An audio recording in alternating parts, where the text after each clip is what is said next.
विश्वास करना तो ये है कि आप जीवित परमेश्वर के साथ में खुद को जोड़ते हैं, अपने पार्टनर के रूप में, वाचा के पार्टनर के रूप में, और आप तो बंध ही होते हैं वाचा की प्रतिज्ञाओं से, उस परमेश्वर से जो कभी झूठ नहीं कह सकता है, जो कहता मैं तुम्हें न कभी छोड़ूंगा और न कभी त्यागूंगा, मैं तुम्हें हाथों से पकड़ लूंगा और तुम्हारी अगुवाई करूंगा।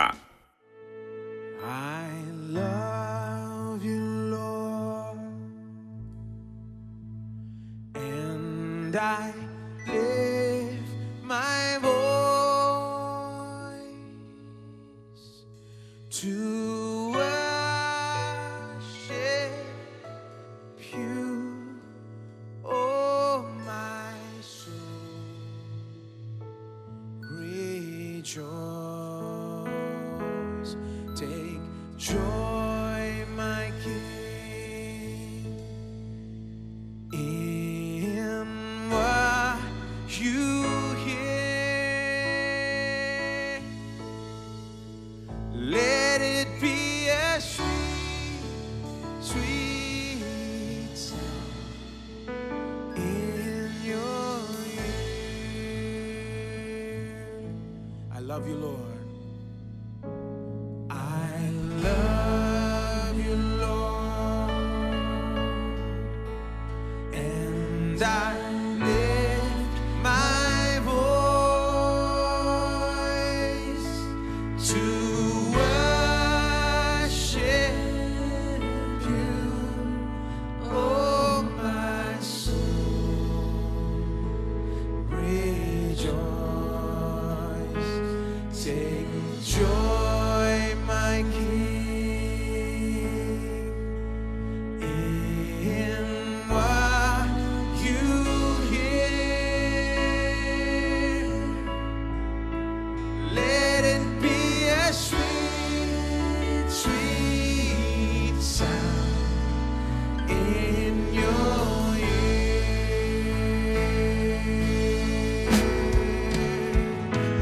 I love you, Lord, and I lift my voice to worship you, oh my soul. Rejoice, take joy, my King, in what you hear. Let it be a sweet, sweet sound in your ear. Let it be a sweet, let it be a sweet, sweet sound in your ear. Let it be a sweet, sweet sound in your ear.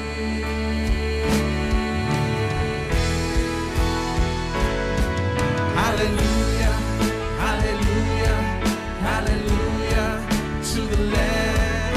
Hallelujah, hallelujah. By the blood of Christ we stand. Every tongue, every tribe, every people, every land, giving glory, giving honor, giving praise unto the Lamb. Hallelujah, hallelujah, hallelujah to the Lamb. Hallelujah, hallelujah. By the blood of Christ we stand. Every tongue, every tribe, every people, every land, giving glory, giving honor, giving praise unto the Lamb of God. Jesus Christ, Lamb of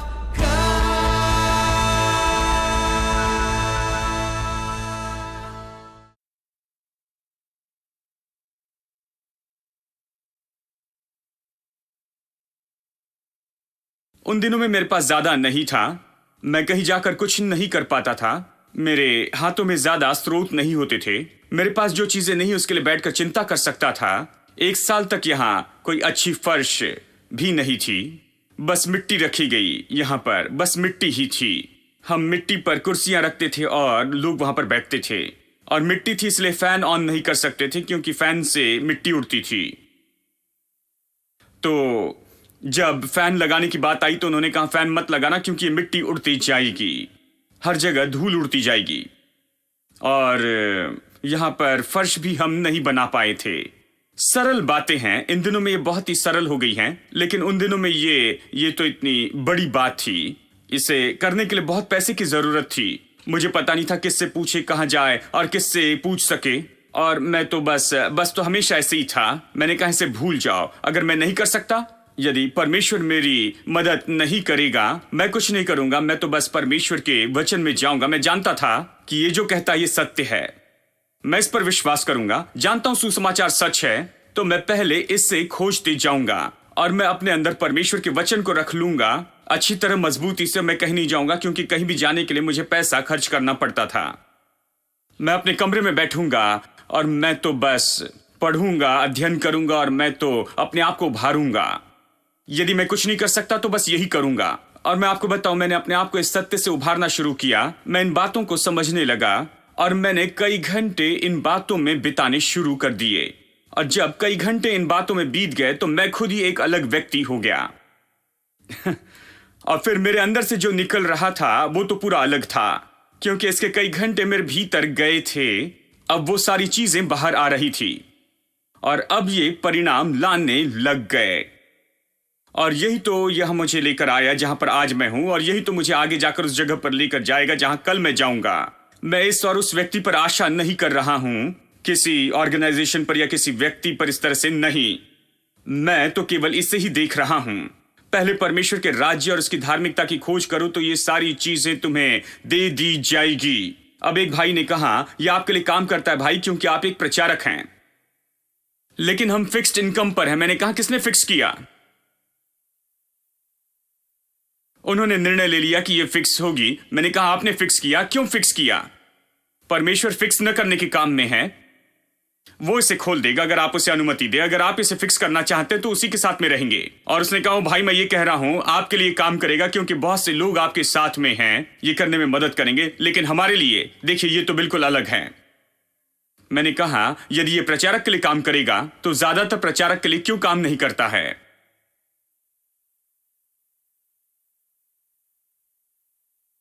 बहुत से प्रचारकों के पास केवल परेशानी है। जब मैंने उन्हें देखा तो डर गया और मैंने कहा प्रभु मुझे प्रचारक को छोड़ और कुछ भी बना दे। और मेरी सहायता के लिए याकूब 3:1 था। मैंने कहा तूने खुद कहा है कि तुम में से ज्यादातर लोग शिक्षक ना हो तो तुम्हारा दंड ज्यादा होगा, इसलिए मैं कोई शिक्षक बनना नहीं चाहता हूं या प्रचारक। मुझे प्रचारक मत बना, मुझे कुछ भी और बना दे। मैं इनके जैसे दुख उठाना नहीं चाहता हूं। फिर प्रभु ने मुझे दिखाया कि प्रचारक को कैसे होना चाहिए। प्रचारक को यीशु के जैसे होना है। ऐसा मनुष्य जो 5,000 लोगों को भोजन दे और उससे कोई बड़ी बात न बनाए। किस प्रचारक को जानते हैं जिन्होंने 5,000 को भोजन दिया? यीशु गरीब नहीं है दोस्तों। पहले परमेश्वर के राज्य और उसकी धार्मिकता की खोज करो और ये सारी चीजें तुम्हें दी जाएगी। यदि ये केवल प्रचारक के लिए काम करे तो फिर प्रचारक, उनके लिए सब तैयार होगा। लेकिन देखिए उनके लिए सबसे ज्यादा मुश्किल होती है। ये उन सब के लिए काम करेगा जो उस पर विश्वास करते हैं। यहां पर कि हर एक व्यक्ति के लिए ये वचन है, अगर आप विश्वास करें तो ये आपके लिए काम करेगा दोस्तों। यदि विश्वास नहीं करे तो मैं क्या करूं? जानते हैं, यदि विश्वास करे तो काम करेगा। पहले खोजे, सब लोग कहें परमेश्वर के राज्य को पहले खोजे और उसकी धार्मिकता को, और ये सारी चीजें तुम्हें दे दी जाएगी। हां, एक भाई जो यहां पर पढ़े थे वो बाहर सेवकाई के लिए गए। उन्हें बड़ी मुश्किल हुई, मेरे पास वापस आए। परेशान थे, थके थे, बहुत परेशान हो चुके थे। मैं उनसे व्यवहार कर रहा था, उन्हें प्रोत्साहित करना चाहता था, लेकिन वो ऐसे तरह के व्यक्ति थे जो सुनते नहीं थे।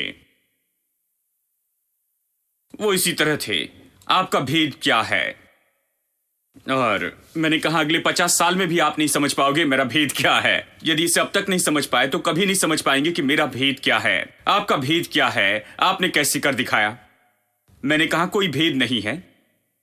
ये कहता है 2 तो तुम्हें भी दिया जाएगा, अच्छा नाप दबा दबाकर हिला हिलाकर उभरता हुआ मनुष्य तुम्हारी गोद में डालेंगे। उन्होंने कहा ये बिल्कुल सही है, लूका 6:38 मुझे अच्छे से याद है भाई। तो आप इससे क्या करते हैं। मैंने लोगों से कहा कि 2 तो तुम्हें भी दिया जाएगा। मैंने कहा यह वचन यहां पर इसलिए नहीं है कि आप जाकर लोगों को बताएं कि 2 तो तुम्हें भी दिया जाएगा। ये यहां है कि आपको देने के लिए कहे। हेलो, अब ये मुश्किल हो जाता है, ठीक है। मैंने उनकी ओर देखकर कहा आपको लोगों से ये नहीं कहना है कि तुम 2 तो तुम्हें दिया जाएगा। नहीं नहीं नहीं, ये यहां है कि आप इसे पढ़े और ये कहें कि हाँ 2 तो तुम्हें भी दिया जाएगा, तो आप दीजिए। मैंने कहा आप क्या देते हैं। मैं प्रचार करता हूं भाई, मतलब कुछ भी प्रचार नहीं कर रहे हैं। हर रविवार प्रचार करता हूं, मैं कोशिश करता हूं ऐसा प्रचार करूं, लेकिन कौन देता है भाई, कोई भी नहीं देता है। उन्होंने कहा तो फिर ये बाइबल झूठी है। ये कहती है 2 तो तुम्हें दिया जाएगा। मैंने कहा यदि तुम दोगे तभी ये वापस आएगा, और अगर आप नहीं दोगे तो आपको कुछ भी नहीं मिलेगा। मैं आपको बताऊं, इसे समझने के लिए पूरी जिंदगी लग जाएगी। वैसे की कल्पना भी नहीं कर सकते थे। मैंने कहा आपको देना चाहिए। आप क्यों नहीं देते हैं जानते हैं।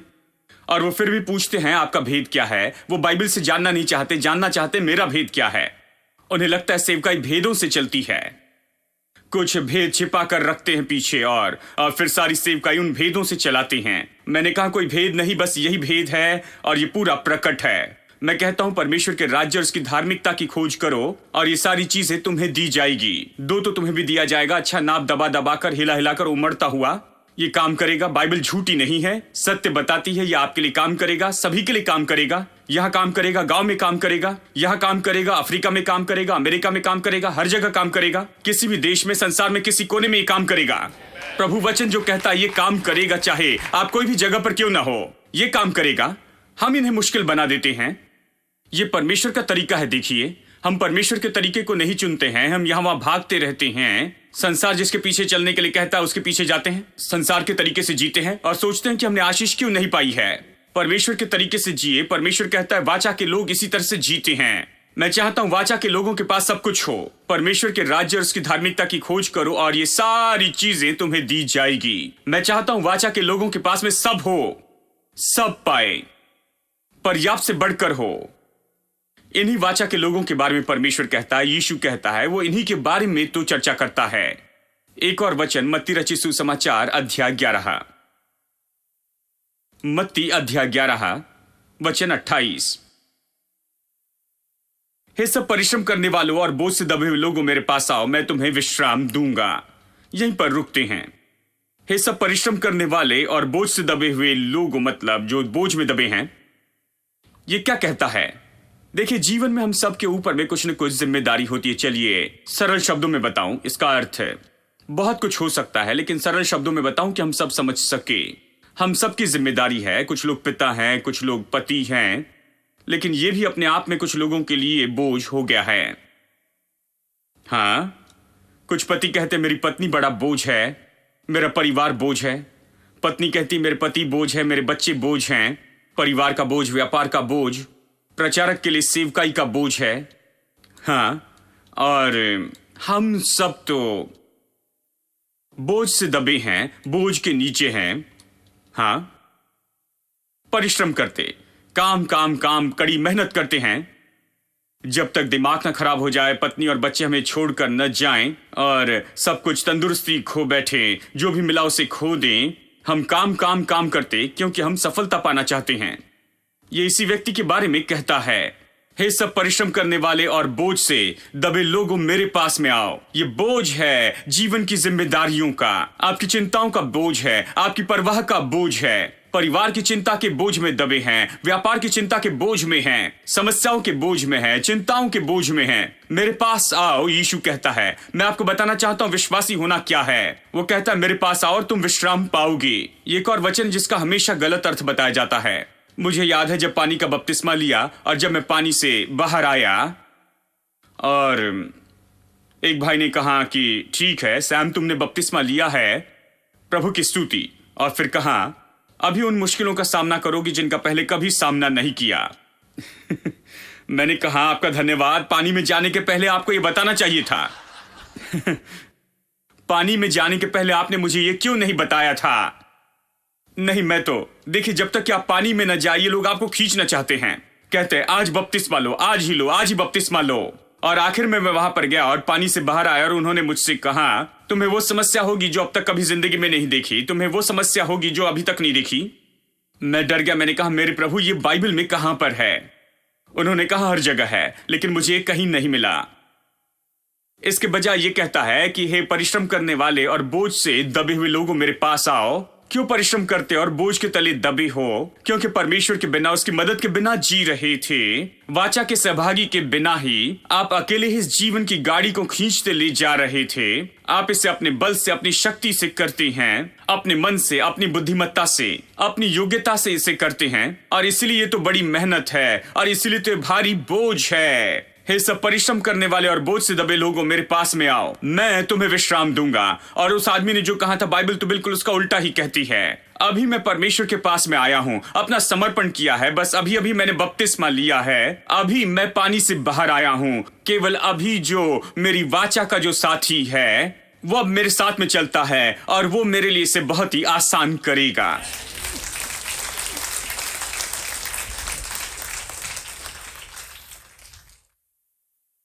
देखिए, यह धर्म में जुड़ना नहीं है, किसी चर्च में जुड़ना नहीं है, ऐसी बात नहीं है। किसी की आस्था में, धर्म में जुड़ना नहीं है। मसीहत ऐसी नहीं है। विश्वास करना तो यह है कि आप जीवित परमेश्वर के साथ में खुद को जोड़ते हैं, अपने पार्टनर के रूप में, वाचा के पार्टनर के रूप में। और आप तो बंधी होते हैं वाचा की प्रतिज्ञाओं से, उस परमेश्वर से जो कभी झूठ नहीं कह सकता है, जो कहता है, मैं तुम्हें न कभी छोड़ूंगा और न कभी त्यागूंगा, मैं तुम्हें हाथों से पकड़ लूंगा और तुम्हारी अगुवाई करूंगा। यही तो वाचा है। उसने अपना लहू बहाया और ये वाचा बांधी है। वो वाचा का सहभागी है। तो वो कहता है, मेरे पास आओ। क्यों? क्योंकि अब तक आप खुद इसे खींच रहे थे और इसलिए इतना परिश्रम था और इसलिए इतना मुश्किल था और इसलिए इतनी परेशानी थी, इसलिए इतनी गड़बड़ी थी और इसलिए ऐसी दशा में थे, जीवन में गड़बड़ी में थे। तुम मेरे पास आओ, हे सब परिश्रम करने वाले बोझ से दबे लोगों, मैं तुम्हें विश्राम दूंगा। मैं बताऊं दोस्तों, जब आप विश्वास के जीवन में आते हैं और आप अपना विश्वास यीशु पर रखते हैं, तभी तो आप विश्राम का अनुभव करने लगते हैं। उस पल से आगे वो ले चलता है। कई बार हम तो बस इसका उल्टा ही समझते हैं। अगला वचन सुनिए, मेरा जुआ अपने ऊपर उठा लो और मुझसे सीखो।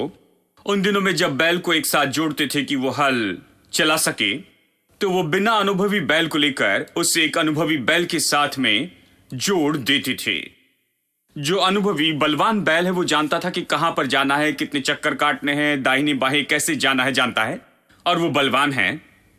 और जो नया है उसे पता नहीं होता है कि क्या करे, दाहिने जाए या बाएं जाए, कहां पर जाए और फिर कितनी रफ्तार से जाए और उसे क्या करना है, उसे कुछ नहीं पता। उसने पहले कुछ नहीं किया, लेकिन एक बार इसे अनुभवी के साथ में जोड़ते हैं, उसे परवाह नहीं करना है दाहिने या बाएं, कितना रफ्तार से या कितना धीमे, क्योंकि जो अनुभवी है वो इसे पूरी तरह से करता है। वही मुड़ता है दाहिने या बाएं, जहां भी उसे जाना है, कितने चक्कर काटने हैं, क्या करना है, वो कई साल से इसे करते आया है। यानी यहां पर जो अनुभवी नहीं है उसका काम तो बहुत बहुत आसान हो जाता है। और यीशु कहता है कि तुम मेरे जुए को अपने ऊपर उठा लो।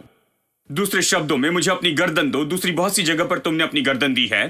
हाँ, तुमने इसे कर्जदारों को दी है, साहूकारों को दी है। जानते हैं, तुमने जाकर पैसा उधार लिया, अपनी गर्दन वहां पर दी है, अपनी गर्दन यहां और वहां पर दी है, हर जगह दी है, लेकिन मुझे दो। वो सब इसे मुश्किल करते हैं।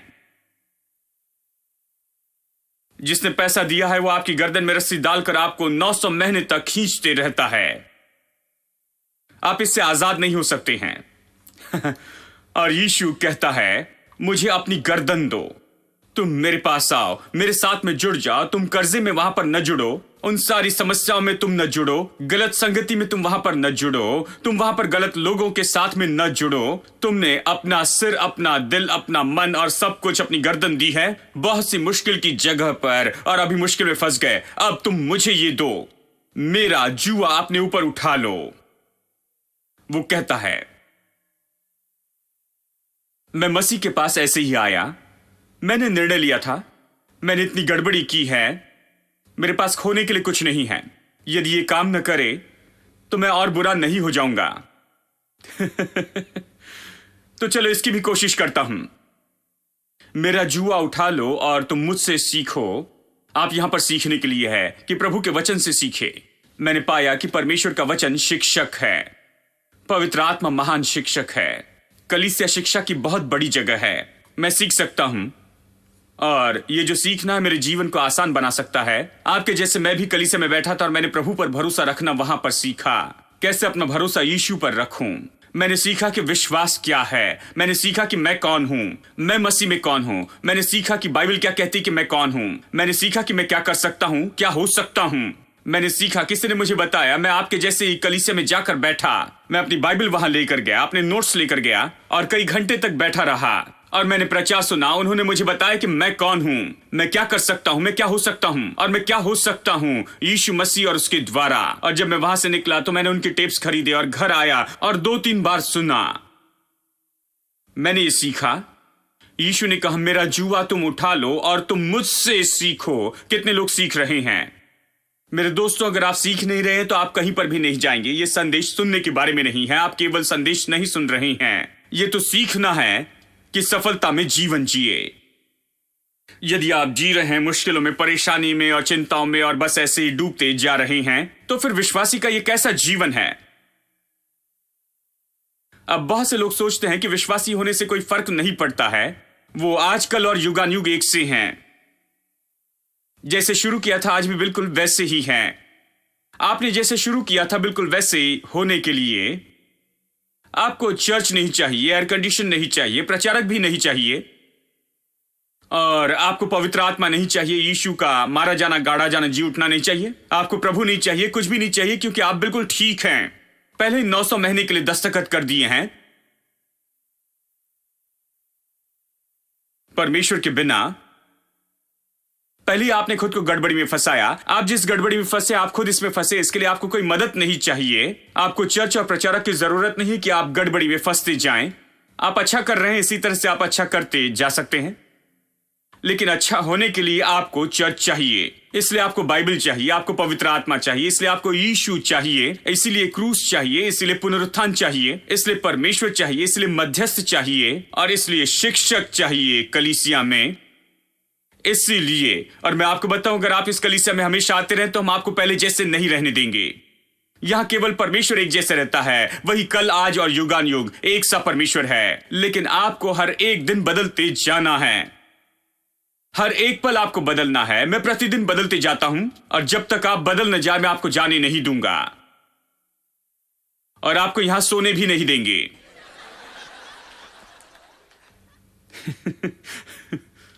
मेरा जुआ उठाओ और मुझसे सीखो। क्या आप सीखने के लिए आए हैं? जब चर्च में आते हैं तो कहते हैं, मैं यीशु पर अपना विश्वास रखता हूं, मैं वाचा में जुड़ा हूं, मैंने अपनी गर्दन उससे दी है। वो अनुभवी व्यक्ति है, वो जीवन की सारी परेशानी को जानता है, समस्या को जानता है, वो सब जानता है, वो योग्य है, सामर्थी है, मेरी अगुवाई करेगा, मार्गदर्शन करेगा, मेरे साथ होगा। मैं अपनी गर्दन उसके साथ जोड़ता हूं और वो मेरे लिए इसे संभव बनाएगा। मैं वचन से सीखूंगा, प्रभु के वचन से सीखूंगा। कहता है, मैं नम्र और मन में दीन हूं और तुम अपने मन में विश्राम पाओगे, क्योंकि मेरा जुआ सहज और मेरा बोझ हल्का है। देखिए, वाचा तो इसी के बारे में है। यहां पर परमेश्वर आपको अपने साथ जोड़ता है, बैल के जुए के जैसे। देखिए, आपके साथ जुड़ता है, आपका पार्टनर बनता है। यानी अभी आप खुद इससे नहीं खींचते हैं, आप परमेश्वर के साथ हैं, प्रभु आपके साथ है, उसका बल आपका बल है। केवल ये नहीं, वो आपका बल है, वो आपका जीवन है। वो बल नहीं देता है, वो खुद आपका बल है, वो आपका जीवन है, वो आपकी बुद्धि है, वो आपकी धार्मिकता है, वो सब कुछ हो जाता है। इसलिए आपकी असफलता का कोई मौका ही नहीं है। वो आपको खींचते जाता है और वो आपको सफलता में लेकर जाएगा और आशीष में हर समय। वाचा तो इसी के बारे में है।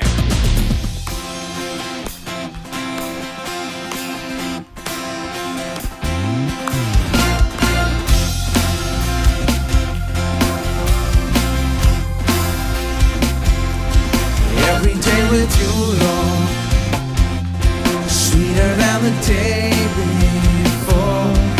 Every day with you, Lord, sweeter than the day before. Every morning I will worship, every evening I'll adore. Every day with you, sweeter, sweeter than the day before.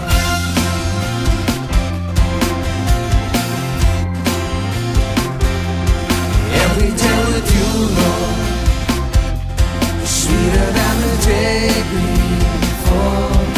Every day with you, Lord, sweeter than the day before.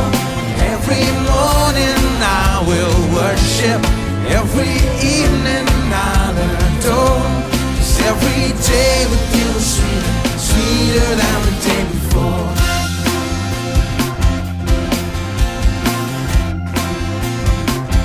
What a privilege to know you like I know you, to be loved like you love me. What an honor to worship, truly worship, from this heart that you have freed. From the rising of the sun to the setting of the same. Every day with you, Lord, sweeter than the day before. Every day with you, Lord, sweeter than the day before. Every morning I will worship, every evening I'll adore. 'Cause every day with you is sweeter, sweeter than the day before. What a wonder to live like. What a wonder to live like, really live like, overcoming anything. What a reason to live, freely live every day, my everything. From the rising of the sun to the setting of the same. Every day with you, Lord, sweeter than the day before. Every day with you, Lord, sweeter than the day before. 'Cause every